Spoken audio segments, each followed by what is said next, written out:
എല്ലാവർക്കും നമസ്കാരം. Competitive ക്രാക്കറിൻ്റെ set Malayalam ക്ലാസ്സുകളിലേക്ക് സ്വാഗതം. ഇന്ന് നമ്മൾ സെറ്റ് മലയാളം പരീക്ഷയുടെ സിലബസിനോട് ബന്ധപ്പെട്ട് ചോദിക്കാൻ സാധ്യതയുള്ള ചോദ്യങ്ങൾ, പ്രത്യേകിച്ചും മുൻകാലങ്ങളിൽ ചോദിച്ചിട്ടുള്ള ചില ചോദ്യങ്ങൾ ഇവിടെ ചർച്ച ചെയ്യുകയും അതിൻ്റെ ശരിയായ ഉത്തരം മനസ്സിലാക്കി മുമ്പോട്ട് പോവുകയുമാണ്. സെറ്റ് മലയാളം സിലബസ് ഇതിനോടകം തന്നെ നിങ്ങൾക്ക് പരിചിതമായിരിക്കും എന്ന് ഞാൻ കരുതുകയാണ്. നമുക്ക് ലഭിച്ചിട്ടുള്ള ആ സിലബസ് പ്രകാരം 7 യൂണിറ്റുകളിലായാണ് ഈ സിലബസ് നിർദ്ദേശിക്കപ്പെട്ടിട്ടുള്ളത്. അപ്പം അങ്ങനെ 7 യൂണിറ്റുകളിലായി പല പേപ്പേഴ്സും പല വിഷയങ്ങളും ഒരുമിച്ചും അല്ലാതെയും ഇവിടെ നൽകപ്പെട്ടിട്ടുള്ളതായിട്ട് കാണാം. യൂണിറ്റ് 1 എന്ന് പറയുന്നത് പദ്യം മാത്രമാണ്. പദ്യ സാഹിത്യത്തോട് ബന്ധപ്പെട്ട വിഷയങ്ങൾ മാത്രമാണ് യൂണിറ്റ് 1-ൽ നമ്മൾ കാണുന്നത്. യൂണിറ്റ് 2 ഗദ്യമാണ്. അവിടെ പ്രാചീന ഗദ്യം മുതൽക്ക് ഇങ്ങോട്ടുള്ള വിവിധ ഗദ്യസാഹിത്യ രൂപങ്ങൾ, നോവൽ, ചെറുകഥ, അവയുടെ ഒരു സമഗ്ര പഠനമാണ് യൂണിറ്റ് 2-ൽ ഉദ്ദേശിക്കുന്നത്. 3-ാമത്തെ യൂണിറ്റ് ദൃശ്യകലാ സാഹിത്യ പഠനമാണ്. തുടർന്ന് നമ്മൾ സംസ്കാര പഠനവും പൗരസ്ത്യ സാഹിത്യ സിദ്ധാന്തങ്ങളും അതോടെ ഒപ്പം മലയാള വിമർശനവുമാണ് യൂണിറ്റ് 5-ൽ നമ്മൾ കാണുന്നത്. യൂണിറ്റ് 6 ഭാഷാശാസ്ത്രം, ഭാഷാചരിത്രം, വ്യാകരണം, ഈ 3 മേഖലകളും ഒരുമിച്ച് ഉൾപ്പെടുത്തിയിരിക്കുന്നു. അപ്പോൾ നമ്മൾ പറഞ്ഞ് തുടങ്ങിയപ്പോൾ ആകെ യൂണിറ്റ് 8 എന്ന് പറഞ്ഞു, പിന്നീട് അത് 7 എന്ന് പറഞ്ഞു. ഇപ്പോൾ നമ്മൾ മനസ്സിലാക്കുന്നത് ആകെ 6 യൂണിറ്റുകളിലായാണ് ഈ സിലബസ് സംവിധാനം ചെയ്യപ്പെട്ടിട്ടുള്ളത് എന്നുള്ളതാണ്. ഇവിടെ നിങ്ങളെ പരിചയപ്പെടുത്തുന്നത് മുൻകാലങ്ങളിൽ ചോദിച്ചിട്ടുള്ള കുറച്ച് ചോദ്യങ്ങളാണ്. അവയുടെ ഉത്തരവും അതോട് ബന്ധപ്പെട്ട കാര്യങ്ങളും അനുബന്ധമായ കാര്യങ്ങളും വിശദീകരിക്കുകയാണ് ഇവിടെ ചെയ്യുന്നത്. അപ്പോൾ നമുക്ക് മുൻകാല ചോദ്യങ്ങളിൽ നിന്ന് ഞാൻ തിരഞ്ഞെടുത്തിട്ടുള്ള വിവിധ ചോദ്യങ്ങളിലേക്ക് നമുക്ക് പ്രവേശിക്കാം. ആദ്യമായി ചേരുംപടി ചേർക്കുക എന്ന ഒരു ചോദ്യം.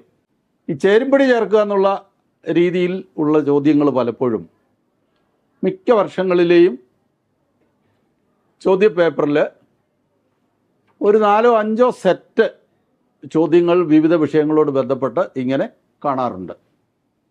ഇവിടെ ശ്രദ്ധിക്കുക, ഇവിടെ നൽകിയിട്ടുള്ളത് ABCD, തുപ്പൽ കോളാമ്പി, മലയവിലാസം, മയൂര സന്ദേശം, കോമപ്പൻ. ഇത് നമുക്കറിയാം, മലയാള കവിതയോട് ബന്ധപ്പെട്ട ചില കൃതികളുടെ പേരുകളാണ് ഇവ. മറുവശത്ത് നമ്മൾ കാണുന്നത് ഇവയുടെ കർത്താക്കളുടെ പേരുകളാണ്. അവ ആരുടെ കൃതികളാണ് എന്നുള്ളതാണ് നമ്മൾ തിരഞ്ഞെടുത്ത് ചേരുംപടി ചേർത്ത് ഇതിൻ്റെ ഉത്തരം ശരിയാക്കേണ്ടത്. ഇപ്പോൾ തുപ്പൽ കോളാമ്പി എന്നത് നമുക്കറിയാം, വെൺമണി കവികളിൽ കാവ്യസംഭാവന കൊണ്ടും ദ്രുതകവനത്തിലുള്ള മികവ് കൊണ്ടും ശ്രദ്ധയാകർഷിച്ച ഒരു പണ്ഡിതാഗ്രേസരനായ ഒരു കവിയുണ്ട്. അദ്ദേഹം മഹാഭാരതം അയജ്ഞലളിതമായ ഭാഷയിൽ 1,25,000 ശ്ലോകങ്ങൾ ഉൾക്കൊള്ളുന്ന മഹാഭാരതം മലയാളത്തിലേക്ക് വളരെ കുറഞ്ഞ കാലം കൊണ്ട് അദ്ദേഹം തർജ്ജമ ചെയ്ത ആളാണ് തുപ്പൽ കൊളാമ്പിയുടെ കർത്താവ്. അത് കുഞ്ഞിക്കുട്ടൻ തമ്പുരാൻ ആണ്. വെൺമണി കാവ്യ പാരമ്പര്യത്തോട് ബന്ധപ്പെട്ട ഒരു അനശ്വരനാമധേയമാണ് കുഞ്ഞിക്കുട്ടൻ തമ്പുരാൻ്റേത്. പക്ഷെ ഇവിടെ 4ാമത്തെ പേരായിട്ടാണ് കുഞ്ഞിക്കുട്ടൻ തമ്പുരാൻ്റെ പേര് നൽകിയിട്ടുള്ളത് എന്നത് ശ്രദ്ധിക്കുക. ഇപ്പോൾ തുപ്പൽ കോളാമ്പി കുഞ്ഞിക്കുട്ടൻ തമ്പുരാൻ. ഇനി നമ്മൾ കാണേണ്ടത് മലയവിലാസം. മലയവിലാസം നമുക്കറിയാം, മലയാള സാഹിത്യത്തിലെ പ്രത്യേകിച്ചും കാവ്യ സാഹിത്യത്തിലെ റൊമാൻറ്റിക് പ്രസ്ഥാനത്തോട് ബന്ധപ്പെട്ട കാൽപ്പനിക പ്രവണതകളോട് ബന്ധപ്പെട്ട അതിന് മുന്നോടിയായ ഒരു കൃതിയെന്ന് വിലയിരുത്തപ്പെട്ടിട്ടുള്ള ഒന്നാണ് മലയവിലാസം എന്ന് പറയുന്നത്. അത് വൈയാകരണനായ കേരളപാണിനി എന്ന അപരനാമധേയത്തിൽ അറിയപ്പെടുന്ന AR രാജരാജവർമ്മയുടെ കൃതിയാണ്. ARൻ്റെ കൃതിയാണ്. ഇവിടെ AR രാജരാജവർമ്മ എന്ന പേര് 3ാമതാണ് കൊടുത്തിട്ടുള്ളത്. AR രാജരാജവർമ്മ. അപ്പോൾ മലയവിലാസം AR രാജരാജവർമ്മ. അടുത്തത് മയൂര സന്ദേശമാണ്. മയൂര സന്ദേശം വിഖ്യാതമായ സന്ദേശകാവ്യമാണ്. അതിൻ്റെ കർത്താവ് കേരള കാളിദാസൻ എന്ന നാമധേയത്തിൽ അറിയപ്പെടുന്ന കേരളവർമ്മ വലിയ കോയിത്തമ്പുരാനാണ്. അദ്ദേഹം മലയാള വിമർശനത്തിൻ്റെ, മലയാള സാഹിത്യ വിമർശനത്തിൻ്റെ ആദ്യകാലത്തോട് ബന്ധപ്പെട്ട മലയാള സാഹിത്യ വിമർശനത്തിൻ്റെ പിതാവ് എന്നൊക്കെ അറിയപ്പെടുന്ന ഒരു വിശിഷ്ട വ്യക്തിത്വമാണ്. അദ്ദേഹത്തിൻ്റെ പേര് ഇവിടെ 2ാമതായിട്ട് നൽകിയിരിക്കുന്നതായി കാണാം. കേരളവർമ്മ വലിയ കോയി തമ്പുരാൻ. യെസ്. 4ാമത്തേത് D. കോമപ്പൻ. കോമപ്പൻ പച്ചമലയാള പ്രസ്ഥാനത്തോട് ബന്ധപ്പെട്ട കൊടുങ്ങല്ലൂർ കുഞ്ഞിക്കുട്ടൻ തമ്പുരാൻ്റെ പാതയിലൂടെ സഞ്ചരിച്ച കുണ്ടൂർ നാരായണമേനോൻ്റെ കൃതിയാണ് കോമപ്പൻ. അപ്പോൾ ഇവിടെ 4 കൃതികൾ തന്നിട്ടുണ്ട്. ഒരിക്കൽ കൂടി നമുക്കൊന്ന് ശ്രദ്ധിക്കാം. തുപ്പൽ കോളാമ്പി കുഞ്ഞിക്കുട്ടൻ തമ്പുരാൻ, മലയവിലാസം AR രാജരാജവർമ്മ, മയൂര സന്ദേശം കേരളവർമ്മ വലിയ കോയി തമ്പുരാൻ, കോമപ്പൻ കുണ്ടൂർ. അപ്പോൾ കൃത്യമായിട്ട് ഈ ചോദ്യത്തിൻ്റെ ഉത്തരം അപ്രകാരം നമുക്ക് കണ്ടെത്താൻ കഴിയും. അടുത്ത ചോദ്യം, താഴെ പറയുന്ന ഗ്രൂപ്പിൽ വിട്ടുപോയ സംഗീതോപകരണം ഏതാണ് എന്നുള്ളതാണ്.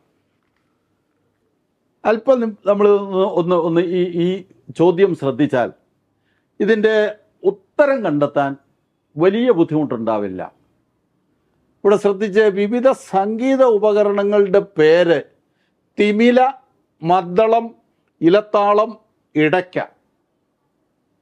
4 എണ്ണത്തിൻ്റെ പേര് കൊടുത്തിട്ടുണ്ട്. ഒരെണ്ണത്തിൻ്റെ പേരും കൂടി ഈ ചോയ്സിൽ നിന്ന് നമ്മൾ കണ്ടെത്തി ശരിയാക്കണം. അപ്പോൾ ഈ 5ാമതൊന്ന്, അപ്പോൾ അല്പം ഒന്ന് ആലോചിച്ച് നമുക്ക് മനസ്സിലാക്കാം. 5 വാദ്യങ്ങൾ ഒരുമിച്ച് ചേരുന്ന പഞ്ചവാദ്യം എന്ന് പറയുന്ന കേരളത്തിന് മാത്രം സ്വന്തമായ ഒരു വാദ്യകലാരൂപമുണ്ട്. പഞ്ചവാദ്യം 4 എണ്ണം ഇവിടെ പറഞ്ഞിട്ടുണ്ട്. തിമില, മദ്ദളം, ഇലത്താളം, ഇടയ്ക്ക. അപ്പം പഞ്ചവാദ്യത്തിൽ 5ാമത്തേത് ഇതിൽ നിന്ന് ഏതെന്ന് കണ്ടെത്തണമെന്നുള്ളതാണ് ഇവിടെ നമുക്ക് മനസ്സിലാക്കേണ്ടതായ ഒരു കാര്യം. ചെണ്ടയുണ്ട്, ഉടുക്കുണ്ട്, മൃദംഗമുണ്ട്, കൊമ്പുണ്ട്. ചെണ്ട എന്തായാലും പഞ്ചവാദ്യത്തിലില്ല, ഉടുക്കില്ല, മൃദംഗവുമില്ല. അപ്പോൾ പിന്നെ പഞ്ചവാദ്യത്തോട് ബന്ധപ്പെട്ടത് കൊമ്പുവിളിയാണ്, കൊമ്പ്. അപ്പോൾ വളരെ എളുപ്പം തന്നെ നമുക്ക് ഇതിൻ്റെ ശരി ഉത്തരം കൊമ്പ് എന്ന് കണ്ടെത്താൻ കഴിയും. കൊമ്പ്. ഇപ്പോൾ ശരിയായ ഉത്തരം കൊമ്പ് എന്നുള്ളതാണ്. തിമില, മദ്ദളം, ഇലത്താളം, ഇടയ്ക്ക, കൊമ്പ് എന്നിവ ചേരുന്ന പഞ്ചവാദ്യം. യെസ്, അങ്ങനെയാണ് ഈ ചോദ്യത്തിൻ്റെ ഉത്തരം നമുക്ക് എളുപ്പത്തിൽ കണ്ടെത്താവുന്നത്.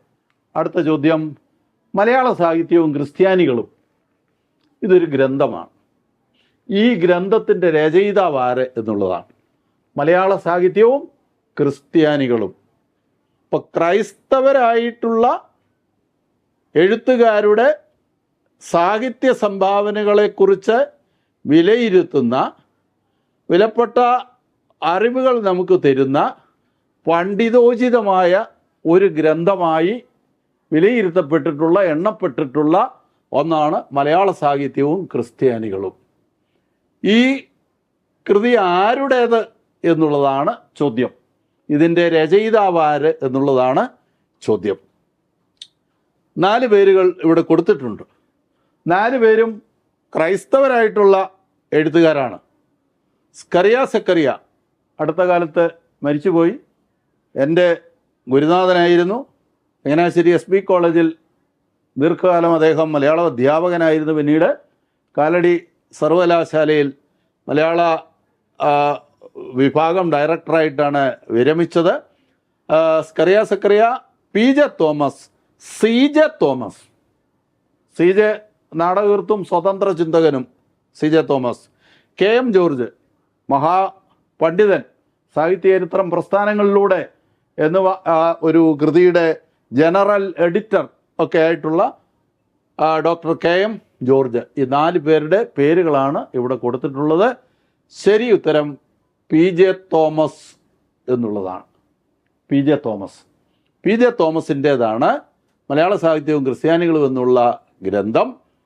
പിന്നീട് സ്കറിയ സക്കറിയ സാറ് ഈ ഗ്രന്ഥം വിശദമായ പഠനത്തോടുകൂടി ചർച്ചയും പൂരണവും ആ കൃതിയെ സംബന്ധിക്കുന്ന ഒരു ഗവേഷണാത്മകമായ പഠനം കൂടി ഉൾപ്പെടുത്തി അത് പുനഃപ്രസിദ്ധീകരിച്ചിട്ടുള്ള ഒരു ഗ്രന്ഥമാണ് മലയാള സാഹിത്യവും ക്രിസ്ത്യാനികളും. അതിൻ്റെ രചയിതാവ് PJ തോമസ്. അടുത്ത ചോദ്യം ശ്രദ്ധിക്കുക. Basheer the man. അത് ഒരു ഡോക്യുമെൻ്ററി ഫിലിമാണ്, ഒരു ഡോക്യു ഫിക്ഷനാണ്. ഇത് സംവിധാനം ചെയ്തത് ആര് എന്നുള്ളതാണ്. ഇതിൻ്റെ ഡയറക്ടർ ആര് എന്നുള്ളതാണ്. 4 പേരുടെ പേരുകൾ ഇവിടെ കൊടുത്തിരിക്കുന്നു. ഇവരെല്ലാവരും തന്നെ മലയാള സിനിമാ രംഗത്ത് പ്രവർത്തിക്കുന്നവരാണ്, വ്യക്തിമുദ്ര പതിപ്പിച്ചിട്ടുള്ളവരാണ്.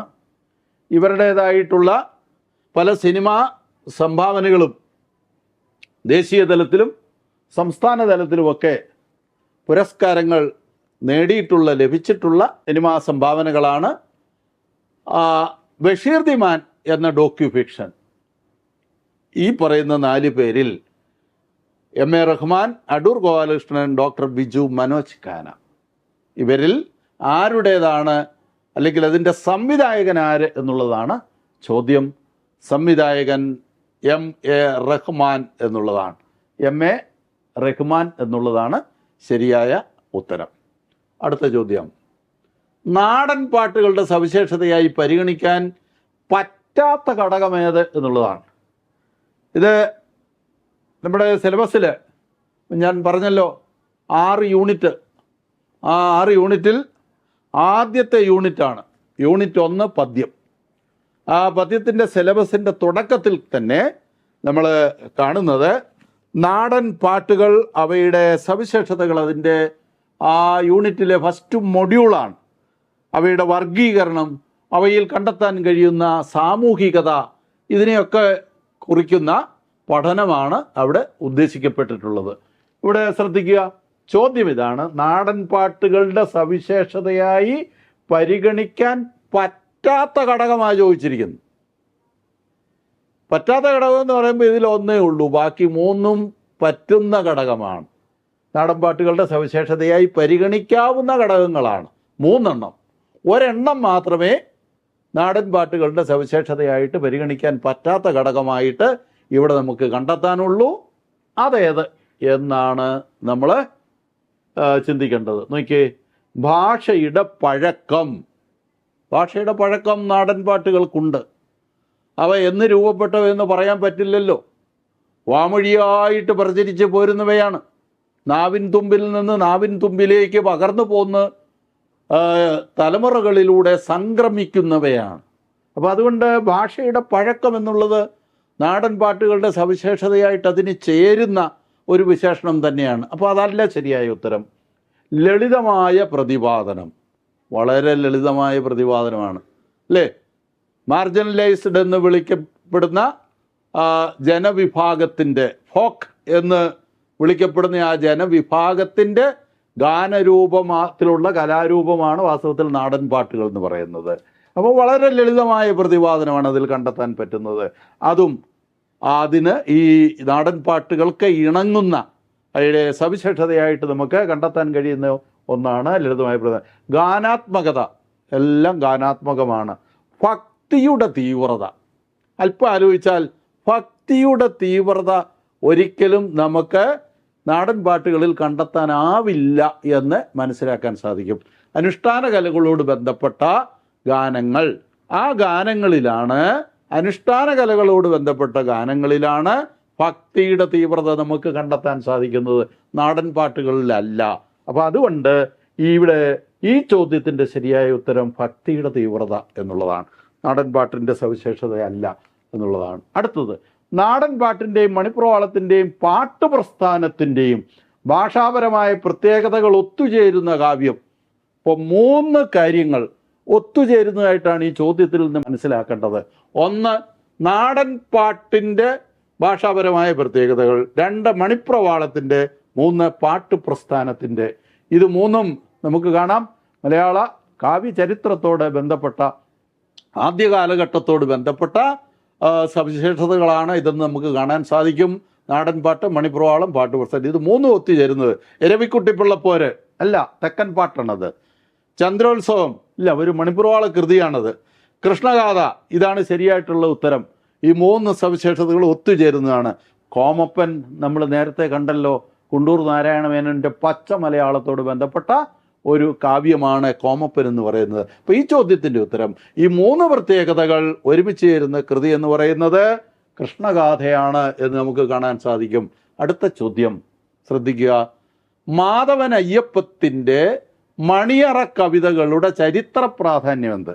ഇത് നമ്മുടെ മലയാള കവിതയിലെ ആധുനിക കാവ്യ ചരിത്രത്തോട് ബന്ധപ്പെട്ടാണ് ഈ മാധവൻ അയ്യപ്പത്തിൻ്റെ മണിയറ കവിതകൾ പരിഗണിക്കപ്പെടുന്നത് എന്നുള്ളതാണ്. അപ്പോൾ അതിൻ്റെ പ്രത്യേകത എന്തെന്ന് ചോദിച്ചാൽ, അവർ റൊമാൻറ്റിക് കവിതയെ തിരിച്ചു കൊണ്ടുവന്നു, ഒരിക്കലും ശരിയല്ല.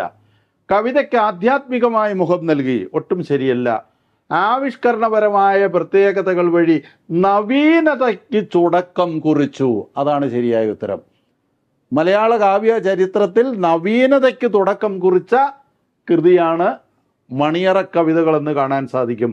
സാമൂഹിക പ്രശ്നങ്ങൾക്ക് ഊന്നൽ നൽകി അല്ല, അതുമല്ല. അപ്പോൾ ശരിയായ ഉത്തരം ഇവിടെ സി, ആവിഷ്കരണപരമായ പ്രത്യേകതകൾ വഴി മലയാള കവിതയിൽ നവീനതയ്ക്ക് തുടക്കം കുറിച്ചു എന്നുള്ളതാണ്. അടുത്തത്, നാടൻ കലകളിലും ക്ലാസിക് കലകളിലും ഒരേപോലെ ഉപയോഗിക്കുന്ന വാദ്യോപകരണം.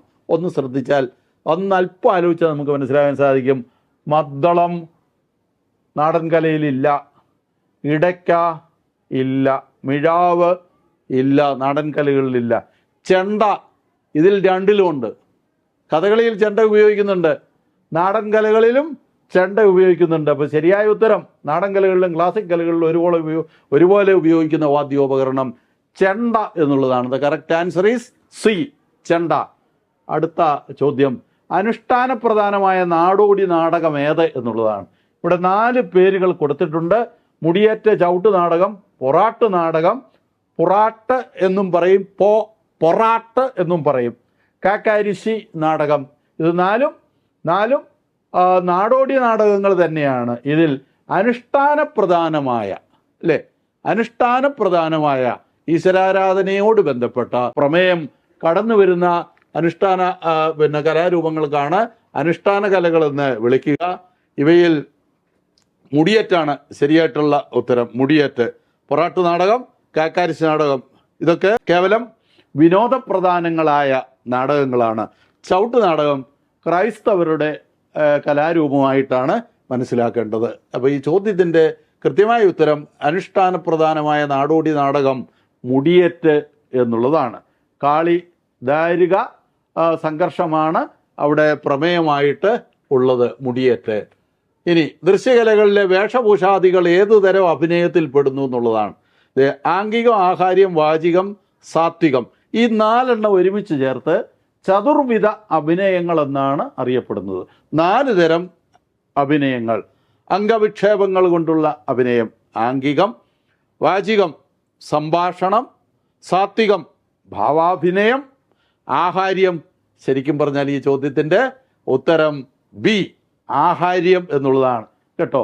ഉടുത്തൊരുങ്ങലും മേക്കപ്പും ഇതെല്ലാം ആഹാര്യത്തിൻ്റെ ഗണത്തിൽ പെടുന്നവയാണ്. ഇപ്പോൾ ദൃശ്യകലകളിലെ വേഷഭൂഷാദികൾ കണ്ട, വേഷഭൂഷാദികൾ ഏത് തരം അഭിനയത്തിൽ പെടുന്നു? കറക്റ്റ് ആൻസർ ഈസ് ആഹാര്യം എന്നുള്ളതാണ്. ഓക്കെ, കഥകളിയിലെ അഭിനയം ശബ്ദാർത്ഥ പ്രധാനമാണ്, പദാർത്ഥ പ്രധാനമാണ്. ഇതാണ് ശരിയായിട്ടുള്ള ഉത്തരം. പദങ്ങളുടെ അർത്ഥമാണ് കഥാപാത്രങ്ങൾ അഭിനയിച്ച് കാണിക്കുന്നത്. വാക്യാർത്ഥ പ്രധാനമാണ്, ഭാവാർത്ഥ പ്രധാനമാണ്, പദാർത്ഥ പ്രധാനമാണ് എന്നുള്ളതാണ് ഈ ചോദ്യത്തിൻ്റെ ഉത്തരം. ഇനി ഇപ്പോൾ ഇങ്ങനെ 11 ചോദ്യങ്ങളാണ് ഇപ്പോൾ ഈ ക്ലാസ്സിൽ ഇവിടെ നമ്മൾ പരിഗണിച്ചിട്ടുള്ളത്. ഇവിടെ ശ്രദ്ധിക്കുക, ഇപ്പോൾ കോമ്പറ്റേറ്റീവ് ക്രാക്കറിൽ ആരംഭിച്ച് കഴിഞ്ഞിട്ടുള്ളത് 90 ദിവസത്തെ ക്ലാസ്സുകളാണ്, 90 ഡേയ്സ് ക്ലാസ്സുകൾ. ആ ക്ലാസ്സുകളിൽ കുറച്ചധികം ആളുകൾ, വിദ്യാർത്ഥികൾ ഇവിടെ ചേർന്ന് കഴിഞ്ഞിട്ടുണ്ട്. ഈ 90 ഡേയ്സ് ക്ലാസ്സുകളിൽ നിങ്ങൾക്ക് അഡ്മിഷൻ തേടാവുന്നതാണ്. ഇവിടെ കാണുന്ന ഈ ഒരു നമ്പർ ശ്രദ്ധിക്കുക. ഈ മൊബൈൽ നമ്പറിൽ 9746455514 ഈ നമ്പറിൽ നിങ്ങൾക്ക് ബന്ധപ്പെടാവുന്നതാണ്. 90 ഡേയ്സ് ക്ലാസ്സുകളിൽ നിങ്ങൾക്കും പങ്കുചേരാവുന്നതാണ്.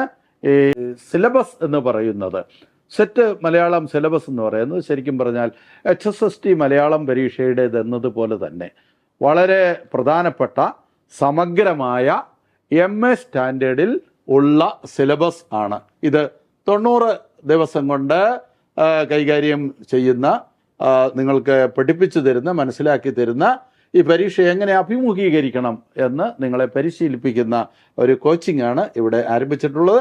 ഇതിൽ നിങ്ങൾക്കും പങ്കുചേരാവുന്നതാണ്. ഈ നമ്പർ ശ്രദ്ധിക്കുക. ഈ ക്വസ്റ്റ്യൻ ഡിസ്കഷൻ ഇവിടെ നമ്മൾ അവസാനിപ്പിക്കുകയാണ്. തുടർന്ന് മറ്റൊരു ക്ലാസ്സിൽ ഇതുപോലെ വീണ്ടും മുൻപ് ചോദിച്ചിട്ടുള്ള സെറ്റ് മലയാളം ചോദ്യങ്ങളുമായിട്ട് നമുക്ക് വീണ്ടും കാണാവുന്നതാണ്. എല്ലാവർക്കും നമസ്കാരം.